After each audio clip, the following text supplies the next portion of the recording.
میرے صحابہ ستاروں کی مانند ہیں، جس نے ان کی تباہ کی وہ فلاح پا گیا۔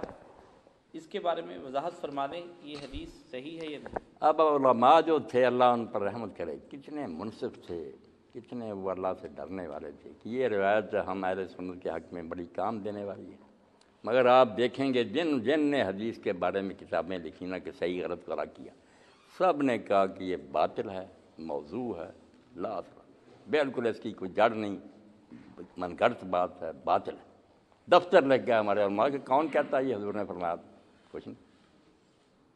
اور باتیں جو نا آپ نے کہا میرے اصحاب کو برا نہ کہو، تم احد پہاڑ جتنا سونا خرچ کرو گے تو ان میں سے کسی نے ایک مٹھی جو دی ہے تو اس کے برابر نہیں کہو گے شروع میں دین کے ان کی خدمت، وہ صحیح حدیث ہے۔ یہ جو ہے نا ٹھیک نہیں۔ اسی طرح شیعہ حضرات پڑھتے ہیں کہ آپ نے میدان عرفات میں کہا کہ میں دو چیزیں چھوڑ رہا ہوں، ایک قرآن ہے، ایک اہل بیت، جو ان دونوں کو مضبوط پکڑ کر رکھے گا وہ گمراہ نہیں ہوگا۔ یہ خطبہ بھی ان کا جو ہے نا ٹھیک نہیں۔ اہل بیت کا ذکر آپ نے کیا مگر اس میں یہ نہیں کہ دونوں کو پکڑ رکھو، وہ صحیح الفاظ یہ ہیں، وہ غدیر خم پر دیا کہ میں تم میں دو عظیم چیزیں چھوڑ رہا ہوں، تارک فیکم سکنا، ایک اللہ کی کتاب ہے، پکڑنے کے لیے صرف اس کے لیے کہا ہے کہ اس میں ہدایت ہے، نور ہے، اس کو مضبوط پکڑنا۔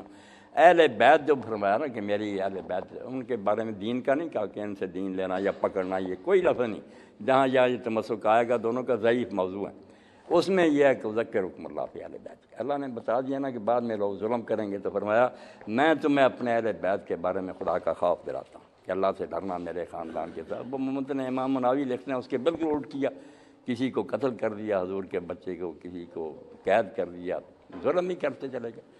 وہ صرف حسن سلوک کی ہدایت تھی کہ 3 بار آپ نے کہا کہ کچھ خدا کا خوف کرنا میرے خاندان کے بارے میں۔ دین لینے کے لیے صرف قرآن کا کہا۔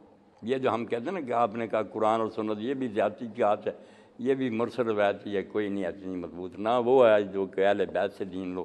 دین کے لیے آپ نے کہا کتاب اللہ ہے، اس میں ہدایت اور نور ہے، اس کو مضبوط پکڑنا۔ یہ خطبہ حجۃ الوداع